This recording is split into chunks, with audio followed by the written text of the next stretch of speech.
Vanessa Mitchell's finger hovers over the send button, her designer suit contrasting with the economy seat they forced her into.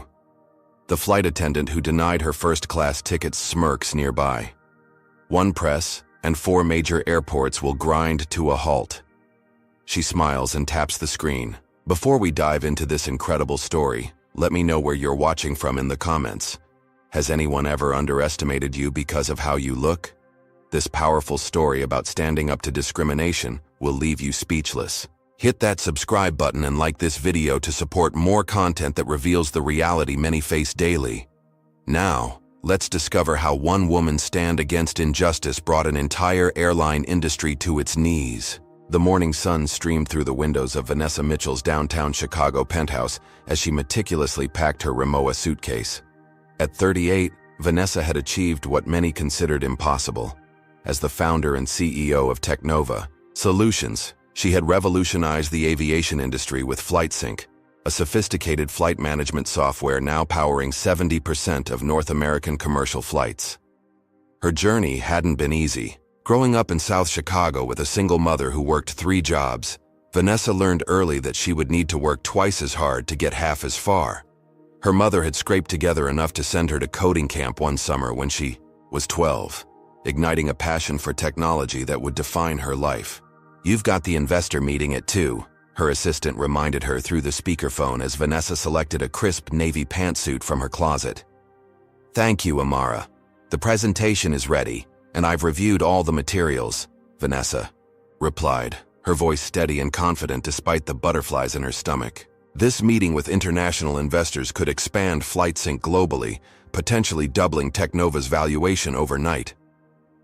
She paused to look at herself in the mirror. The woman staring back at her had overcome tremendous odds to stand where she was today. From being the only black woman in her computer science program at MIT to facing countless rejections when seeking initial funding for Teknova, Vanessa had persisted through it all.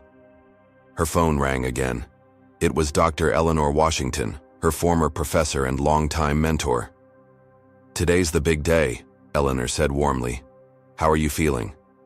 "Ready as I'll ever be," Vanessa replied, tucking a strand of hair behind her ear. "If this deal goes through, we'll be expanding to European and Asian markets by next quarter." "Just remember what we've talked about," Eleanor cautioned, her voice taking on a more serious tone. "The higher you climb, the more they'll try to remind you that they think you don't belong there." Vanessa nodded, though her mentor couldn't see her. "I know. I've dealt with it my entire career." "That's why you're extraordinary," Eleanor affirmed. "Your ability to navigate these waters with grace while never compromising who you are is your superpower." After ending the call, Vanessa finished packing and headed downstairs where her driver waited to take her to O'Hare International Airport. As she settled into the backseat of the town car, her phone buzzed with an email notification. It was from Richard Whitman, COO of Legacy Aviation, a competitor who had been trying to undermine Teknova for years. The email was ostensibly congratulatory about her upcoming international deal, but Vanessa could read between the lines. "I hope the pressure of global operations won't be too much for your small team to handle," he'd written, the condescension barely veiled. Vanessa deleted the email without responding. Richard had been a thorn in her side since Teknova began gaining significant market share 3 years ago. As a white man in his 50s who had inherited his position through family connections, he represented the old guard of aviation technology, the very system Vanessa had fought to disrupt. The car pulled up to O'Hare's departures level, and Vanessa stepped out, immediately adopting the confident posture she had perfected over years, of entering rooms where she was often the only black woman. Her first-class ticket to New York was securely in her Teknova app, and her carry-on contained everything she needed for the most important meeting of her career. Little did she know that this routine business trip would become a turning point, not just for her, but for an entire industry that had long turned a blind eye to discrimination within its ranks. Vanessa walked with purpose through O'Hare's bustling terminal, her Louboutin heels clicking against the polished floor. She had taken this same flight to New York dozens of times, always in first class, always with the same airline. As the CEO of a company that provided essential software to the aviation industry, she made it a point to rotate which airlines she used. both to maintain relationships and to experience their service firsthand. Today, she approached the premium check-in counter with her digital boarding pass ready on her phone. The line was short, with just one elderly white couple being assisted ahead of her. When it was her turn, she stepped forward to the counter, where a gate agent named Cameron Parker looked up at her, his smile faltering slightly as his eyes took her in. "Good morning," Vanessa said pleasantly, sliding her ID and pulling up her boarding pass. "First class to LaGuardia." Cameron glanced at her ID, then back at her face, then down at his computer screen. Mitchell, he muttered as if he couldn't find her reservation, despite the digital boarding pass clearly visible on her phone. "It's right here," she said, turning her phone toward him to show the QR code. Cameron squinted at it. "And you said first class?" His tone suggested disbelief. "Yes," Vanessa confirmed, maintaining her professional demeanor. "As usual." "Are you sure you're in the right line? This is the premium check-in," Cameron explained slowly, as if speaking to someone who might not understand English well. Vanessa felt the familiar tightening in her chest that came whenever someone questioned her belonging in spaces she had more than earned the right to occupy. "I'm positive. I'm a platinum member, and I'm booked in first class, as my boarding pass indicates." Cameron frowned and clicked through his computer several more times than necessary. "There seems to be some discrepancy here. Let me call my supervisor." While they waited, Vanessa noticed a white businessman approach another check-in counter. He was processed in under 30 seconds and sent on his way with a warm smile. The contrast wasn't lost on her. A few minutes later, a woman with a supervisor badge approached. Her name tag read, Melissa Brooks. "What seems to be the problem, Cameron?" she asked, not acknowledging Vanessa directly. "Ms. Mitchell here believes she has a first-class ticket, but I'm not seeing it in the system correctly," Cameron explained, emphasizing the word believes in a way that made Vanessa's skin crawl. Melissa finally turned to Vanessa. "May I see your confirmation?" Vanessa displayed both her digital boarding pass and the email confirmation she had received when booking. Both clearly showed her first-class seat assignment, 2A. Melissa looked at the phone, then back at her computer. "I see the issue," she said after a moment. "It looks like there was a system error with your booking. According to our records, you're actually booked in economy." "That's not possible," Vanessa stated firmly. "I personally booked this ticket 3 weeks ago. First class seat 2A. I received confirmation and my app shows my assigned seat. I've been charged for first class." "Sometimes these technology glitches happen," Melissa said with a condescending smile that didn't reach her eyes. "Perhaps there was a misunderstanding when you booked." Vanessa felt her patience wearing thin but kept her voice measured. "There was no misunderstanding. I've flown first class on this route at least 20 times this year alone. I'd like you to honor my confirmed seat." Cameron and Melissa exchanged a look that spoke volumes. Meanwhile, another white passenger approached the counter next to them and was promptly checked in for first class without any verification beyond a quick scan of his boarding pass. "I'm afraid all our first-class seats are occupied for this flight," Melissa stated flatly. "We can accommodate you in economy, or you can choose to book a different flight." Vanessa checked her watch. Her investor meeting was in just a few hours, and this was the last direct flight that would get her there on time. The deliberate humiliation stung, but missing the meeting would be catastrophic for her company. "May I speak with the lead gate agent or the captain?" Vanessa asked, still maintaining her composure. "They're currently unavailable," Melissa replied too quickly. "And we need to finish processing passengers. If you want to make this flight, you'll need to accept the economy seat. We can offer you a voucher for the inconvenience." Several nearby passengers had begun to take notice of the interaction. Some looked uncomfortable, others pretended not to see, and a few watched with undisguised curiosity. Not one stepped forward to support her. Vanessa made a swift calculation. She could cause a scene and likely still not get her rightful seat, potentially miss her flight and the crucial meeting, or she could document this incident and address it later. "Fine," she said quietly, accepting the economy boarding pass Melissa printed with a smug expression. "I'll need your full names for my records." Cameron's smirk faltered slightly. That won't be necessary. It is to me, Vanessa replied, taking a photo of their name badges with her phone before they could object. She also took screenshots of her original booking confirmation and first-class charge on her credit card. As she walked away toward the EEA security line, Vanessa heard Melissa mutter something about attitude to Cameron, who chuckled in response. The injustice of it all burned in her chest, but Vanessa held her head high. This wasn't her first encounter with discrimination, but something felt different this time. Perhaps it was because of how far she had come, or maybe it was the accumulated weight of all the time she had swallowed her anger for the sake of professionalism. Whatever it was, as Vanessa passed through security and headed toward her gate, she made a silent promise to herself. This time would be different. This time there would be consequences. The boarding process was already underway when Vanessa reached the gate. She watched as first-class passengers were welcomed aboard with warm smiles and offers of pre-flight beverages. When it was time for economy boarding, she joined the line, keenly aware of how different this experience was from her usual routine. The narrow aisle of the economy section seemed to close in around her as she made her way to seat 32B, a middle seat wedged between a man engrossed in his laptop and a woman already asleep against the window. Vanessa stored her designer carry-on in the overhead compartment and squeezed into her assigned seat, her knees pressing uncomfortably against the seat in front of her. As the plane filled with more passengers, Vanessa's mind drifted to similar experiences throughout her career. There was the time a potential investor had mistaken her for the secretary at her own pitch meeting. The countless instances of being interrupted or having her ideas attributed to male colleagues. The security guard who had stopped her, and only her, when she entered the executive floor of a client's building. Each time she had chosen to rise above, to be the bigger person, to not make a scene, to prove her worth through excellence rather than confrontation. It was what successful black professionals were told they had to do: work twice as hard, never show anger, always be impeccable.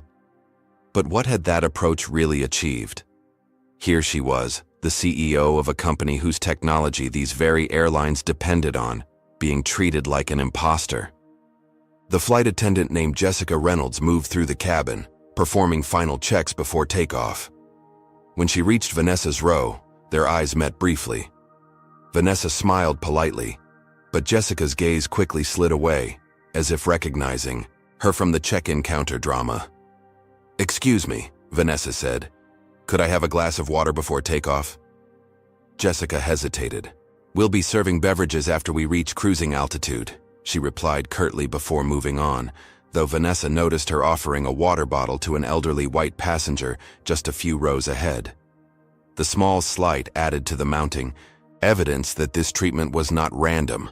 It was methodical, pervasive, and all too familiar.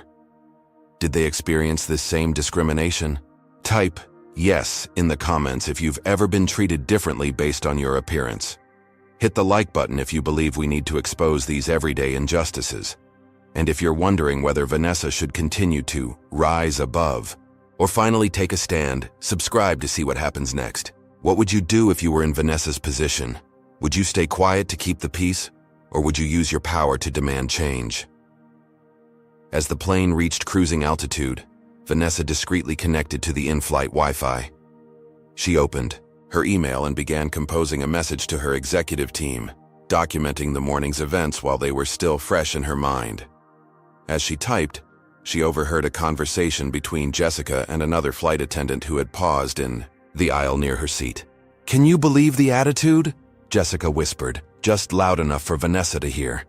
"These people get one good job and suddenly think they own the place." "I know," the other attendant replied. "First class isn't for everyone. Some people just don't know their place." Vanessa's fingers froze over her phone's keyboard. These people. Their place. The words hung in the air. Confirmation that this wasn't about a system error or a misunderstanding. It was about who belonged where, according to their prejudiced worldview. Taking a deep breath, Vanessa changed the recipient list on her email. Instead of just her executive team, she added her company's legal counsel and the head of research. She asked them to quietly pull data on discrimination complaints against this particular airline. especially those filed by Black executives or professionals. Within 30 minutes, a response landed in her inbox. Her research team had found multiple complaints filed against the airline over the past 5 years, with a pattern emerging. Black business and first-class passengers were disproportionately challenged about their seating assignments, subjected to additional security checks, or provided substandard service compared to their white counterparts. The data confirmed what Vanessa had suspected. This wasn't an isolated incident, but part of a systemic problem.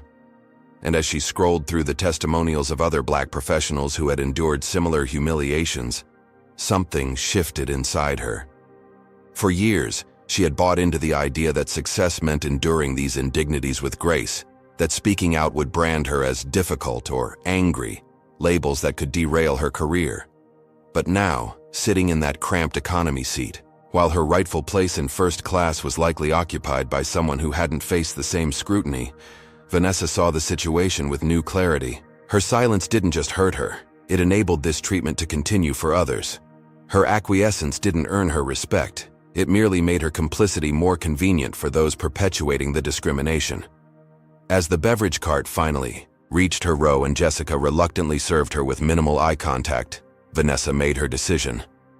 This time would be different.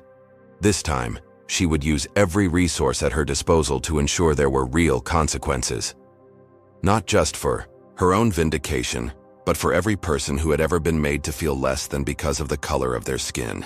The realization was both terrifying and liberating. Vanessa Mitchell, the composed professional who had built her success on navigating white spaces without causing discomfort, was about to become something else entirely, an agent of change who would no longer prioritize others' comfort over her own dignity.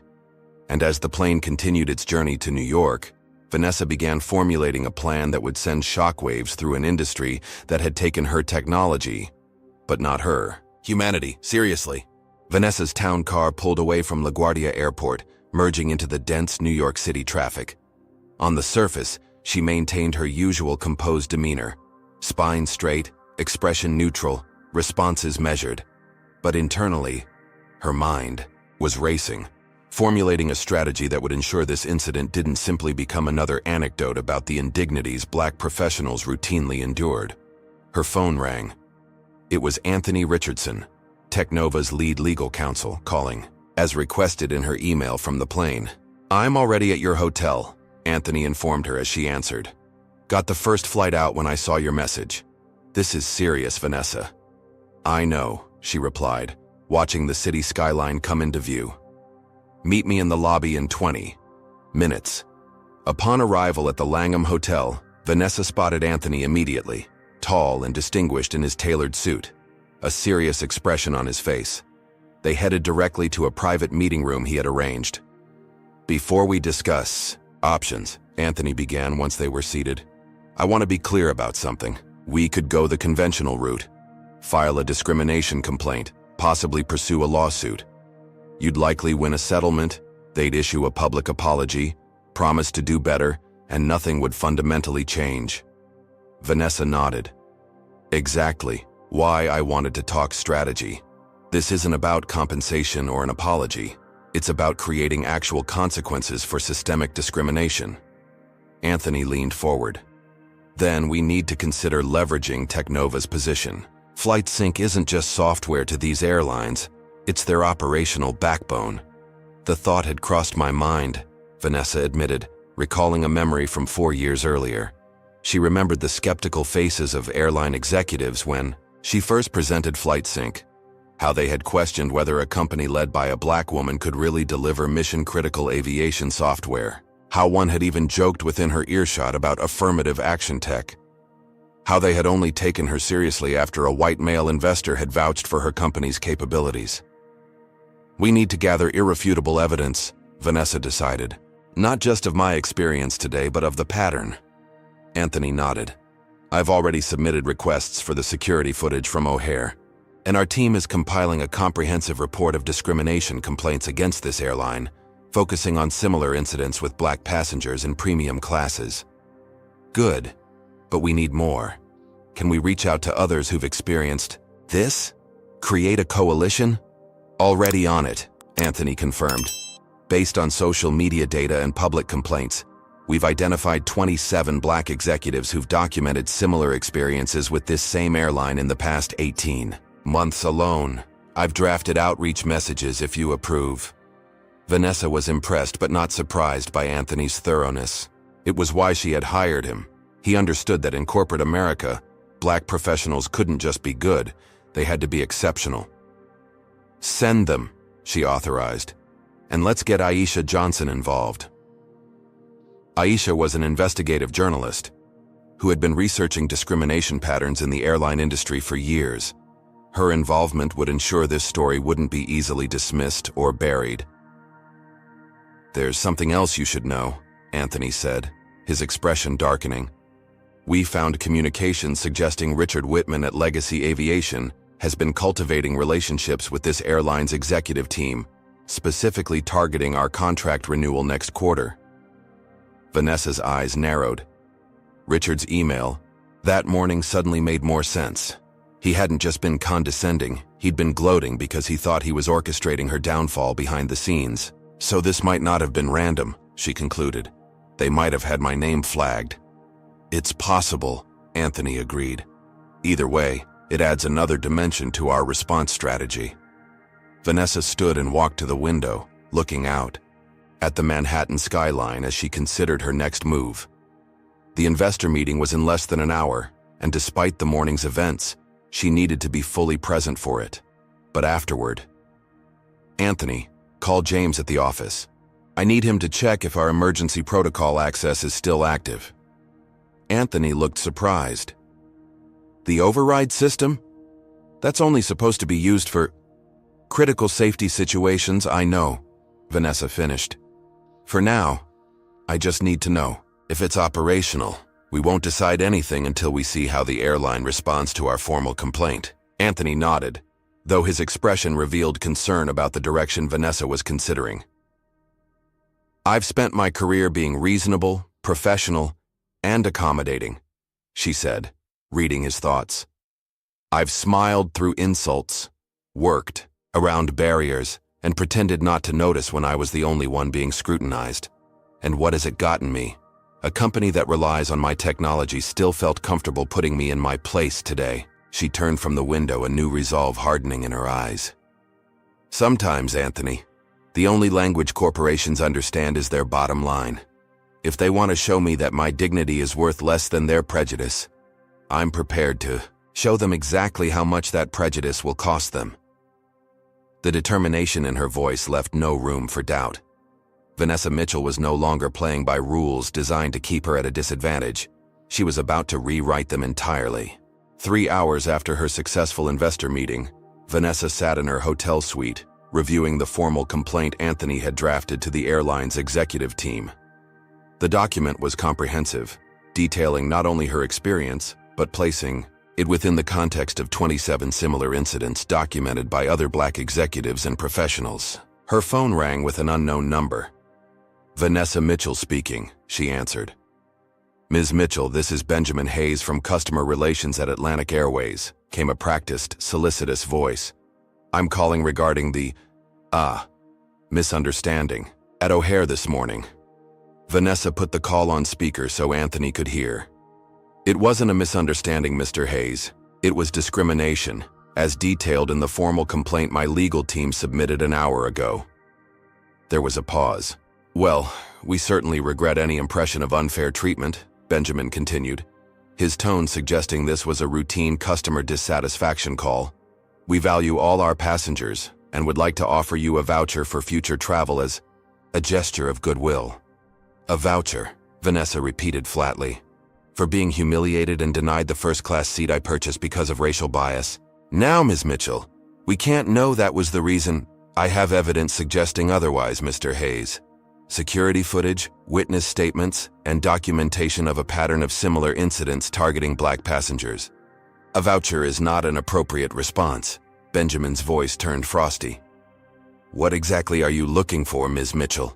If it's financial compensation, we have procedures." "I'm looking for accountability," she interrupted.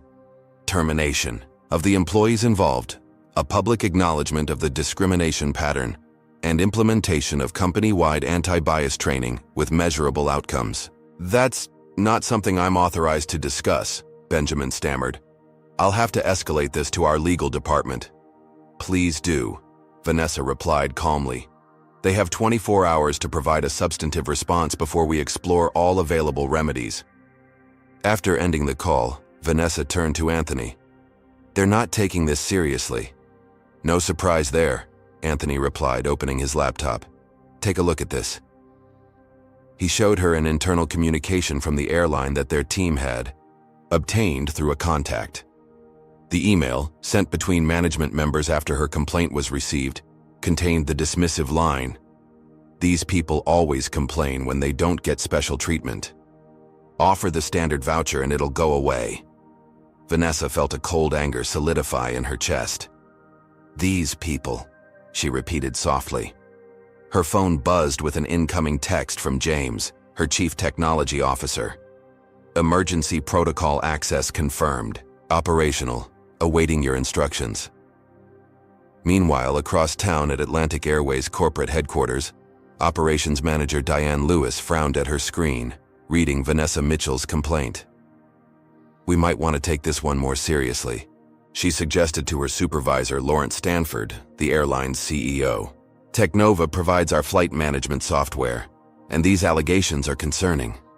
Lawrence waved his hand dismissively. "It's the usual entitlement.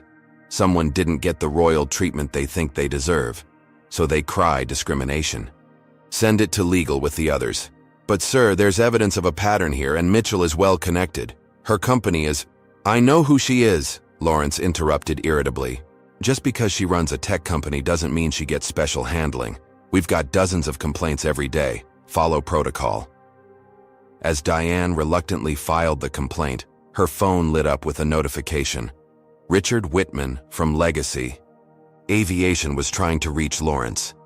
She transferred the call. "Lawrence, good news," Richard's voice boomed through the speakerphone.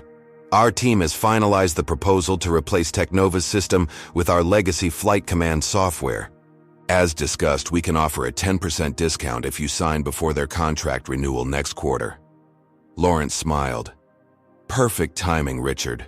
We just received a complaint from their CEO about some seating mix-up this morning. Might make the transition conversation easier if she's already unhappy with us." "Ah, yes, I heard something about that," Richard replied, his tone suggesting he knew more than he was letting on. "These tech startups never quite understand the complexities of airline operations, do they?"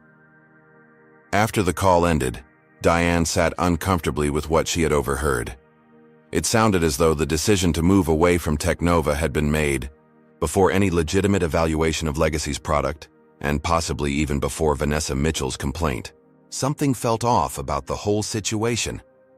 Back at the Langham, Vanessa concluded her investor meeting with tremendous success. Despite the morning's disruption, she had secured international backing for FlightSync's global expansion. The deal would double Technova's valuation overnight and solidify her position as one of the most successful black female tech entrepreneurs in America. As she signed the final paperwork, her phone buzzed with a message from Aisha Johnson. Story. Researched and ready. Overwhelming evidence of discrimination pattern at Atlantic. Publishing tomorrow with or without their comment. They've had 4 hours to respond and haven't. Vanessa thanked the investors and returned to her suite where Anthony waited with updates. "The airline employees who witnessed your incident are being pressured to stay quiet," he reported. "Our contact says they've been told any public statements could impact their employment." "Of course," Vanessa said, unsurprised. "And the airline's response to our complaint?" "Nothing substantive. Their legal team sent a boilerplate denial of any discriminatory intent and offered a first-class upgrade on your next flight." Vanessa shook her head, a sad smile playing on her lips. "They still don't get it. This isn't about a seat. It's about dignity and consequences." Her phone rang again. It was James, her CTO. "We've confirmed something interesting," he said when she answered. "The specific employees who denied your seat, Cameron Parker and Melissa Brooks, have been involved in at least 5 similar incidents with black executives in the past year alone. And there's more. Richard Whitman from Legacy had lunch with Atlantic's CEO last week. The pieces were coming together. This hadn't just been random discrimination, it had potentially been orchestrated to undermine her and her company. Thanks, James. Is the diagnostic protocol ready if needed? Yes, he confirmed. One command from you, and we can initiate a system-wide diagnostic that would temporarily freeze their flight management operations. Completely legal under our contract's emergency access provisions. Vanessa took a deep breath. Using the emergency protocol wasn't a decision to make lightly. It was designed for critical safety situations, though technically, a system-wide diagnostic check was within her company's rights as the software provider. Let's give them until morning to make this right, she decided. If they continue to dismiss the severity of this situation, then we'll show them exactly how serious it is. As evening fell over New York, Vanessa received the airline's final official response.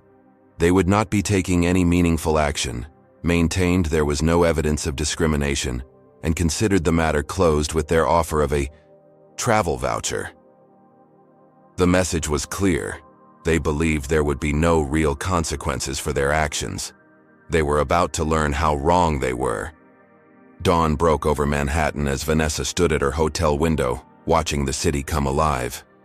She hadn't slept much. The weight of the decision before her pressed heavily on her shoulders, not because she doubted the airline deserved consequences, but because she understood the far-reaching implications of what she was considering. Her phone rang. It was Dr. Eleanor Washington, her mentor. "I saw Aisha's article this morning," Eleanor said without preamble. "It's compelling, Vanessa. The evidence she's compiled of systemic discrimination at Atlantic Airways is damning. Yet their response was to offer me a voucher and suggest I was overreacting," Vanessa replied, her voice steady despite her fatigue. "So what will you do now?" Eleanor asked, knowing her former student well enough to sense she had a plan beyond conventional remedies. Vanessa took a deep breath. "I'm considering using Technova's emergency protocol access, a 30-minute system, diagnostic that would ground all Atlantic flights using our software." There was a long silence on the other end. "That's significant," Eleanor finally said. "The disruption would be massive." "It would," Vanessa agreed. "But so is the impact of the discrimination they perpetuate daily. They've made it clear. They don't take this seriously. So I need to speak in a language they understand, their operations and their profits. Have you considered the ethical implications, the passengers who would be affected?" "Extensively," Vanessa confirmed. "The diagnostic would be temporary, 30 minutes maximum. No flights in the air would be affected, only departures. Inconvenient, yes, but not dangerous. And our contract explicitly permits emergency system diagnostics at our discretion." "And you believe this is the only way?" "I've tried the other ways, Eleanor. For years I've been the reasonable one, the professional one, the one who doesn't make waves. Where has it gotten us? They still see me, someone whose technology they depend on, as just another black person they can put in their place." Eleanor sighed. "I understand, Vanessa. Just be prepared for the consequences. Not everyone will see this as justified no matter how right you are." "I know," Vanessa said softly, "but sometimes change only comes when the cost of the status quo becomes too high to bear." After ending the call, Vanessa opened her laptop and connected securely to Technova's servers. The emergency protocol system appeared on her screen, requiring her authorization to activate. James had prepared everything as requested, setting up a precisely timed 30-minute diagnostic that would affect all Atlantic Airways flights scheduled for departure from 4 major hubs: O'Hare in Chicago, LaGuardia in New York, Hartsfield-Jackson in Atlanta, and Dallas-Fort Worth. Her finger hovered over the authorization button. Was she really prepared to do this? To potentially impact thousands of travelers to make a point about discrimination? What would you do in Vanessa's position? Type stand. If you believe she should take this bold stand against discrimination, or wait if you think she should find another way.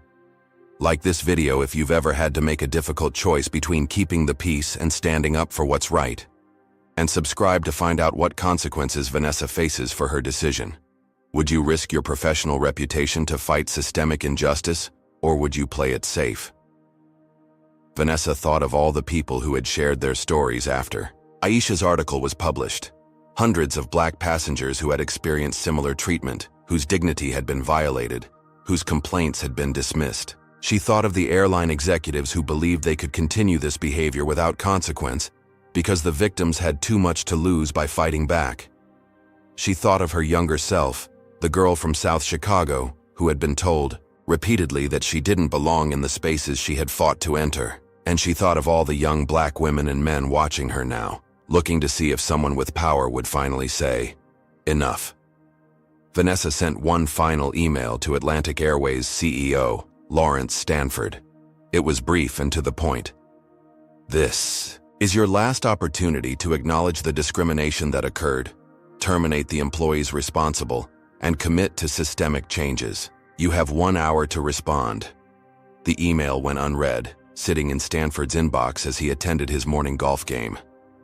At precisely 9 a.m. Eastern Time, Vanessa entered her authorization code and activated the diagnostic protocol. On her screen, a countdown began.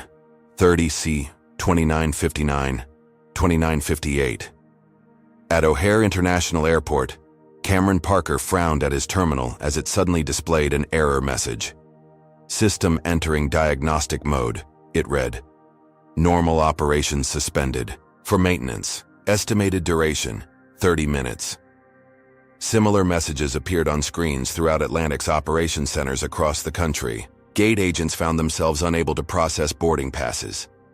Flight dispatchers watched as their systems froze, preventing the release of flight plans. Within minutes, confusion spread throughout Atlantic's terminal areas. Departure boards began showing delays for all Atlantic flights. Passengers gathered at gates, asking questions that flustered employees couldn't answer. At the FAA's Air Traffic Control Command Center, Thomas Rodriguez noticed an anomaly in the flight data coming from Atlantic Airways. "We've got a system-wide outage for Atlantic," he reported to his supervisor. "All their departures are going into holding patterns on the ground." The supervisor frowned. "Cyber attack?" "Doesn't look like it," Thomas replied, studying the incoming data. "The system reports it's in diagnostic mode. That's an internal function, not an external breach." As the clock ticked past the 5-minute mark, the impact was becoming apparent. 152 Atlantic flights scheduled for departure in the next half hour were now grounded. The ripple effects would impact hundreds more throughout the day, as aircraft and crews would be out of position. In the executive suite of Atlantic Airways, Lawrence Stanford's phone began ringing incessantly as he stepped off the golf course. "What do you mean all departures are frozen?" he demanded, his face reddening as he listened to the frantic explanation. "How is that possible? Override it." "We can't, sir," his operations director explained. "The diagnostic is controlled by Technova's core system. Only they can terminate it early." "Technova?" Lawrence repeated, suddenly remembering the unread email from Vanessa Mitchell. "Get her on the phone. Now." As the chaos unfolded exactly as planned, Vanessa sat calmly in her hotel suite, watching live news coverage of the disruption. The financial impact was already being calculated on business channels. $2.1 billion in combined losses for Atlantic and affected airports if the situation extended beyond the 30-minute window. Her phone rang. It was Lawrence Stanford himself, his voice tight with barely controlled fury. "What have you done, Mitchell?" "I've initiated a system diagnostic, as permitted under Section 7.3 of our service agreement," she replied calmly. "It will conclude in approximately 22 minutes. This is sabotage. We'll sue you for every penny Technova has." "It's a scheduled maintenance procedure, Mr. Stanford. One you agreed to when you signed our contract. Perhaps if you had read my email this morning, this inconvenience could have been avoided." There was a momentary silence on the other end. "What do you want?" he finally asked, his tone shifting from anger to desperation as he watched the financial losses mounting by the second. "I want a meeting. Now. With you and your board. In person." "That's impossible. We're dealing with a crisis." "A crisis that will end in 20 minutes if I get my meeting, or could potentially recur if critical system instabilities are detected in the future," Vanessa replied, her voice steel beneath silk. Another pause. "Fine. Our headquarters. 1 hour. I'll see you then." Vanessa confirmed, ending the call. She closed her laptop, took a deep breath, and looked at Anthony, who had been listening to the exchange. "Phase 1 complete," she said. "Now comes the hard part." Chaos reigned at airports across the country. At O'Hare, Atlanta, LaGuardia, and Dallas-Fort Worth, Atlantic Airways terminal areas had transformed into scenes of confusion and mounting anger. Departure boards uniformly displayed "delayed" across all Atlantic flights, while customer service counters were swamped with frustrated passengers demanding explanations. "We apologize for the inconvenience," a harried gate agent announced at O'Hare's Terminal 3. "We're experiencing a temporary system issue affecting all departures. We expect to resume operations shortly." Behind the scenes, the situation was far more dire. Atlantic's operations center resembled a war room, with executives and IT specialists frantically trying to regain control of their grounded fleet. Every attempt to override the diagnostic mode failed, each error message reinforcing the reality that they were at Technova's mercy. "The financial impact is catastrophic," reported Atlantic's CFO during an emergency conference call. "We're looking at $2.1 billion in combined losses if this extends beyond an hour. That includes direct costs, compensation claims, and reputational damage." The news had spread like wildfire through the industry. Stock trading platforms showed Atlantic Airways shares plummeting as investors reacted to the unprecedented operational failure. Business news channels had interrupted regular programming to cover the developing story. In an extraordinary turn of events, Atlantic Airways has grounded all departures at major hubs due to what they're calling a system diagnostic, reported a CNBC anchor. Industry sources are questioning how a routine maintenance procedure could have such a devastating impact without contingency measures in place. In Atlantic's boardroom, Lawrence Stanford paced nervously, checking his watch every few seconds. "How much longer?" he barked at his IT director. "According to the system, 17 minutes until the diagnostic completes," came the reply. "Unless Technova terminates it manually, and there's absolutely nothing we can do to override it?" The IT director shook his head. "Their software architecture gives them ultimate control over system diagnostics. It's in the contract we signed." Lawrence slammed his fist on the table. "Get Richard Whitman on the phone, now." Moments later, Richard's voice filled the room. Via speakerphone. "Lawrence, what the hell is happening? It's all over the news." "Technova has locked us out of our own systems," Lawrence explained tersely. "They're running some kind of diagnostic that's grounded our entire operation." There was a pause. "This is about Mitchell, isn't it?" Richard finally said. "The incident yesterday." "You knew this could happen?" Lawrence demanded, his face reddening further. "Not this specifically," Richard backpedaled. "But I warned you. She was dangerous. That's why we've been working on replacing her system with ours." "Well, your replacement better be ready immediately, because I'm about to fire Technova as soon as we regain control." Richard cleared his throat. "About that, our system won't be fully operational for at least 6 months. And the migration would take another 3. Lawrence's expression turned ashen as the implication sank in. "You're telling me we're completely dependent on Technova for the foreseeable future?" "Unfortunately, yes," Richard admitted.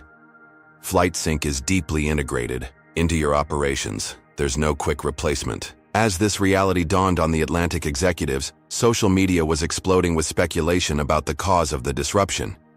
Hashtags like #Atlantic Grounded and #Flight Chaos were trending worldwide. Some users had already connected the dots between Aisha Johnson's article about discrimination at Atlantic and the current situation. Anyone else find it interesting that Atlantic Airways is experiencing this technical issue right after being exposed for systematically discriminating against black passengers? One viral tweet read, "Technova's CEO Vanessa Mitchell was one of those passengers yesterday. Technova provides their flight software. Just saying." At the FAA's command center, the situation had initially been treated as a potential security threat. Thomas Rodriguez and his team had immediately begun investigating for signs of external hacking or sabotage. "It's definitely not a breach," Thomas confirmed after analyzing the data. "The diagnostic protocol is a legitimate function within FlightSync. initiated through proper authorization channels. So someone at Technova triggered this deliberately? His supervisor asked. Looks that way, Thomas replied. And technically they're within their rights. The service agreement gives them authority to run diagnostics when they deem necessary. Get Homeland Security on the line anyway, the supervisor ordered. This level of disruption to national air transportation needs oversight regardless of contractual technicalities. Meanwhile, in her town car heading to Atlantic's headquarters, Vanessa received a call from her public relations director. The media is connecting the dots, she was informed. Your incident yesterday, Aisha's article, and now the system diagnostic. They're requesting statements. No comment until after my meeting with Atlantic, Vanessa directed. But monitor the conversation closely. Just as her car pulled up to Atlantic's corporate building, Vanessa's phone rang again. This time, it was Lawrence Stanford himself. The diagnostic has completed, he said, his voice tight with controlled fury. But the damage is done. This meeting better be worth it, Mitchell. Oh, it will be, Vanessa assured him, stepping out of the car where Anthony waited for her, because you're finally going to understand exactly who you're dealing with. As they walked toward the entrance, Anthony leaned close. They've called in representatives from the FAA and Homeland Security, he whispered. They're trying to frame this as a security issue. Vanessa nodded, unsurprised. Let them. We've operated within our legal rights, and now they know exactly how much their discrimination costs. The security guard at the reception desk did a double take when he saw her, having clearly been briefed about her arrival. Ms. Mitchell, he said nervously. They're waiting for you in the main boardroom. As Vanessa and Anthony entered the elevator, they knew they were headed into a confrontation that would either change an industry or potentially end Technova. Either way, there would be no returning to the status quo where discrimination could continue without consequence. The elevator doors opened, revealing a corridor leading to Atlantic's executive suite. Vanessa straightened her shoulders and walked forward with the confidence of someone who had just demonstrated precisely how much power she held. In the boardroom ahead, a group of men in expensive suits waited tensely, their expressions a mixture of anger, fear, and dawning respect. They had dismissed her dignity yesterday. Today, they had learned they couldn't afford to dismiss her power. The boardroom fell silent as Vanessa Mitchell entered, followed by Anthony. 12 pairs of eyes tracked her movement as she calmly took a seat at the opposite end of the long table from Lawrence Stanford. The tension in the air was palpable, a mixture of hostility, disbelief, and newfound wariness. You've made your point, Ms. Mitchell, Lawrence began, his attempt at maintaining composure betrayed by the slight tremor in his voice. Now you've got your meeting. I hope you realize the legal consequences of what you've done today will be severe. Vanessa placed her portfolio on the table, her movements unhurried and deliberate. Before we discuss consequences, Mr. Stanford, I'd like to introduce everyone present. She gestured to Anthony. This is Anthony Richardson, Technova's chief legal counsel. Then she turned to the strangers in the room. And you gentlemen are? A stern-faced man in a government-issue suit spoke up. Thomas Wilson, Federal Aviation Administration. This is Agent Clark from Homeland Security. We're here to investigate the disruption to critical transportation infrastructure. Vanessa nodded respectfully. Thank you for coming. Your presence will be valuable as we discuss the systemic issues that led to today's diagnostic procedure. Systemic issues? Lawrence scoffed. You deliberately sabotaged our operations because of a seating misunderstanding. There was no misunderstanding, Vanessa corrected, her voice calm but firm. What happened yesterday was a clear instance of racial discrimination, consistent with a pattern of similar incidents involving black passengers on your airline. Anthony, would you please distribute the evidence packages? Anthony handed folders to everyone present. Inside was Aisha Johnson's comprehensive report, supplemented with affidavits from 27 black executives who had experienced similar discrimination, statistical analyses showing disproportionate verification of black first-class passengers, and internal communications revealing a culture that normalized such treatment. This is a fishing expedition, sputtered Harold Jenkins, Atlantic's chief legal officer. A collection of anecdotes doesn't prove systemic bias. Page 12, Vanessa directed. You'll find internal emails between gate managers explicitly, instructing staff to verify black passengers in premium classes more frequently because they're more likely to be in the wrong section. The FAA representative frowned as he read the document. These communications appear authentic. Is this accurate, Mr. Stanford? Lawrence glared at Vanessa instead of answering. Whatever complaints you have could have been addressed through proper channels. Instead, you chose to hold our entire operation hostage. I did attempt proper channels, Vanessa countered. My formal complaint was dismissed with an offer of a travel voucher. But more importantly, the proper channels have failed the 27 people in those documents, not to mention countless others who didn't have the resources or platform to speak up. She turned to the government officials. Gentlemen, what happened today was a scheduled system diagnostic, fully within Technova's rights under our service agreement with Atlantic Airways. Section 7.3 specifically permits us to conduct maintenance procedures when we identify potential system vulnerabilities. This was no maintenance procedure, Lawrence objected. This was retaliation. It was necessary system verification, Vanessa corrected. Given that Atlantic staff demonstrated yesterday they make operational decisions based on racial bias rather than factual data, we needed to ensure that bias wasn't affecting other aspects of system implementation. As the argument intensified, the boardroom door opened and Richard Whitman walked in, his presence unexpected by most in the room. Richard, Lawrence looked confused. What are you doing here? I came as soon as I heard the diagnostic had completed, Richard explained, smoothly, taking a seat. As your technology partner moving forward, I thought I should be present for this discussion. Vanessa smiled slightly. How convenient, Mr. Whitman. I was just about to address your role in this situation. Richard's confidence faltered. My role? I don't know what you're talking about. Vanessa opened her laptop and turned it toward the room. This is an email exchange between Mr. Whitman and Atlantic's terminal manager at O'Hare, dated 2 days ago. In it, he provides a list of VIPs to watch for, with my name highlighted, noting I should receive special attention to ensure proper verification of credentials. The color drained from Richard's face as his own words appeared on screen. That's taken out of context, he stammered. Is it? Vanessa challenged. Because it seems remarkably clear that you orchestrated yesterday's incident as part of your campaign to undermine Technova and replace our software with legacies. Inferior product. Lawrence turned to Richard, betrayal evident in his expression. You told me this was about legitimate business competition. You never mentioned targeting her personally. The authentication of that email is questionable, Richard attempted, looking desperately around the room for support and finding none. Agent Clark, Vanessa addressed the Homeland Security representative. I believe using corporate influence to orchestrate discriminatory treatment based on race might interest your department, particularly when it affects critical infrastructure providers. The agent nodded gravely. We'll certainly be investigating these allegations.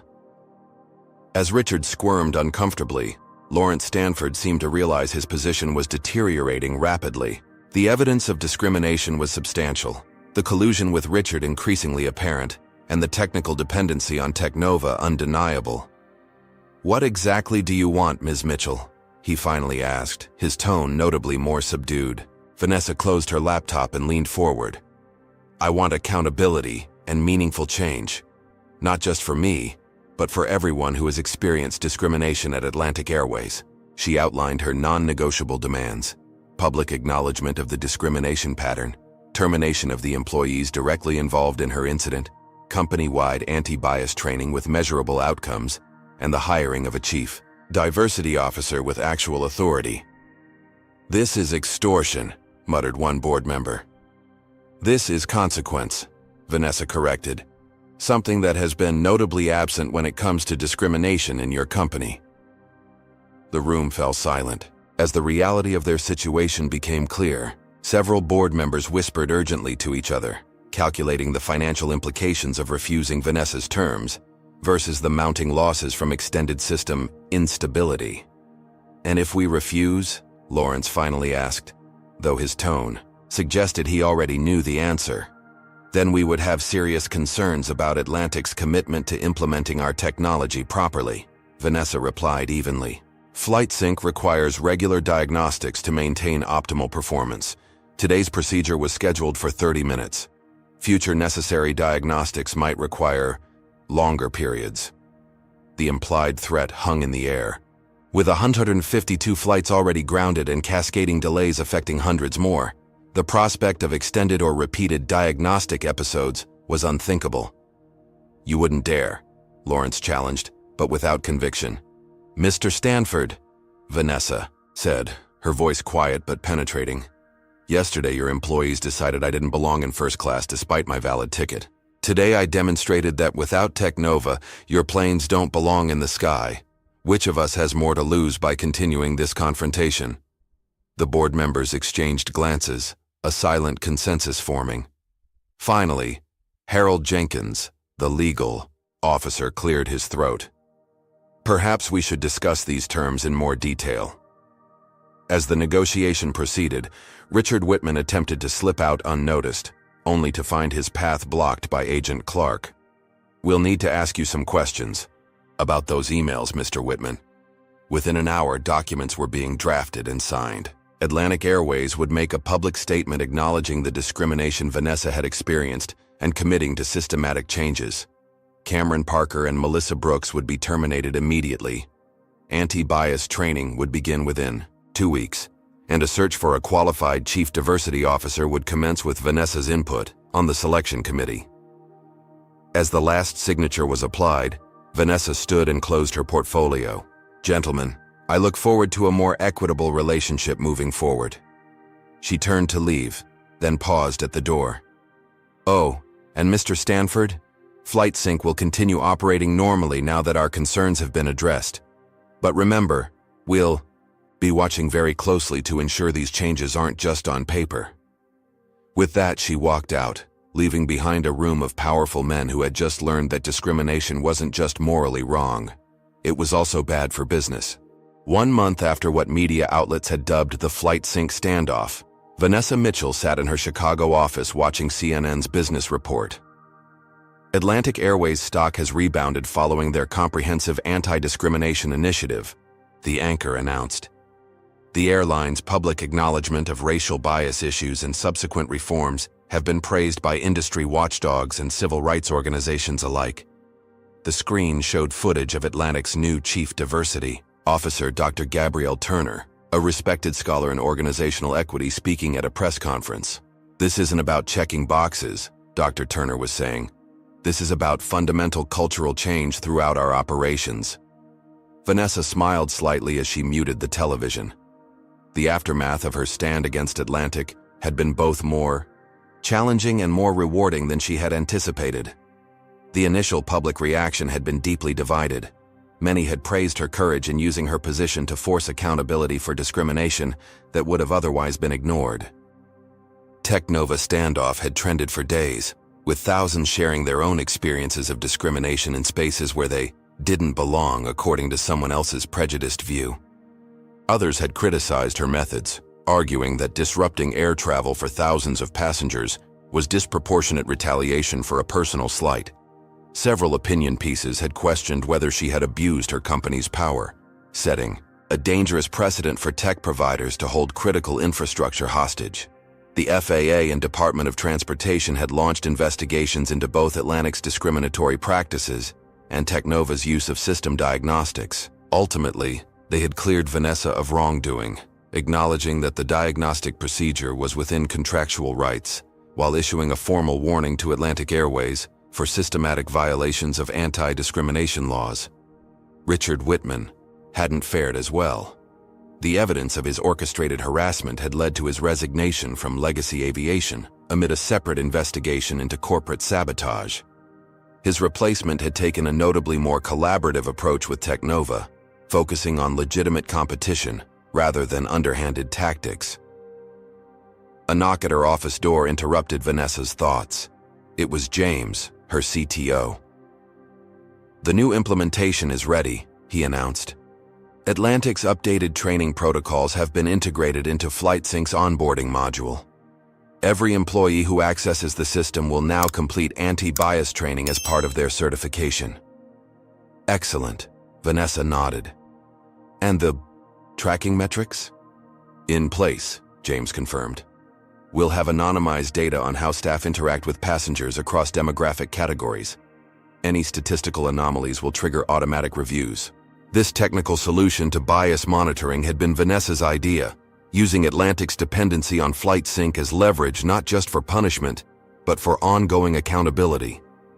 The airline had initially resisted what they called surveillance, but had eventually recognized it as both necessary and potentially valuable for their own risk management. There's something else, James added, smiling slightly. The Educational Foundation is ready to launch 20 full scholarships for minority students in aviation technology, funded by the international investment we secured. The Technova Future Aviator Scholarship had been Vanessa's way of transforming her experience into opportunity for others. Rather than focusing solely on punitive measures against Atlantic, she had channeled resources into creating pathways for underrepresented groups to enter the field. Later that afternoon, Vanessa walked through O'Hare International Airport, headed for her flight to San Francisco.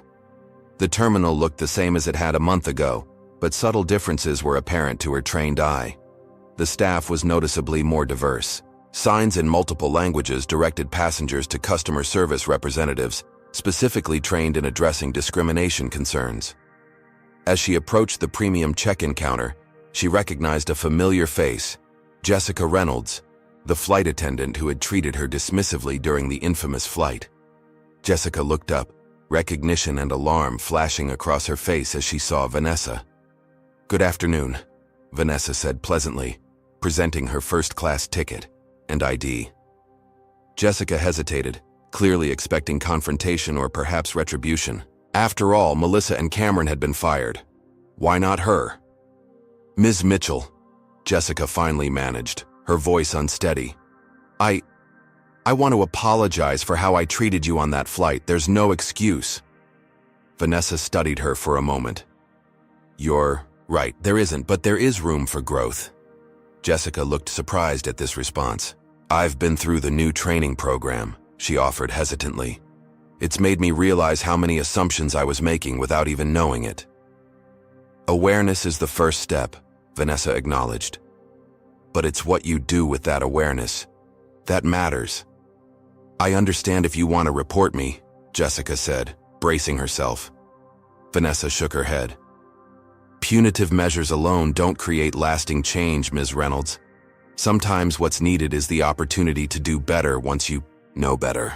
She collected her boarding pass and added, "I hope you'll extend the same grace to others who don't look like you expect them to in first class." As Vanessa walked away, she felt a sense of closure. This wasn't just about one incident or one airline. It was about challenging the countless small indignities that accumulated into systemic injustice and using power, when one had it, to create accountability where it had been absent. Boarding her flight, Vanessa was greeted respectfully by a diverse flight crew. The captain, a black woman, personally welcomed her aboard with a knowing smile that spoke volumes. As the plane taxied for takeoff, Vanessa looked out at the runway where a month ago, 152 flights had stood grounded by her decision. The cost had been high, $2.1 billion in losses, weeks of media scrutiny, and hard questions about the intersection of corporate power and social justice. But as she watched an Atlantic Airways plane take off ahead of them, bearing the company's new slogan, "Everyone belongs in the sky," she knew it had been worth it. Sometimes, meaningful change only came when the cost of discrimination became higher than the cost of doing right. What do you think about Vanessa's approach to fighting discrimination? Was using her company's power justified, or did she go too far? Comment below with your thoughts on whether systemic change requires dramatic action or can happen through more gradual means. If you've ever had to make a difficult choice between speaking up or staying silent in the face of injustice, share your experience. Don't forget to like this video if Vanessa's story resonated with you, subscribe for more powerful true stories about standing up against discrimination, and share this with someone who needs to hear that sometimes you have to use your power to create the change you want to see in the world. Thank you for watching, and remember, your dignity is non-negotiable. This powerful story teaches us that sometimes lasting change requires courageous action. Vanessa Mitchell faced what countless Black professionals experience daily: the subtle yet devastating impact of racial discrimination.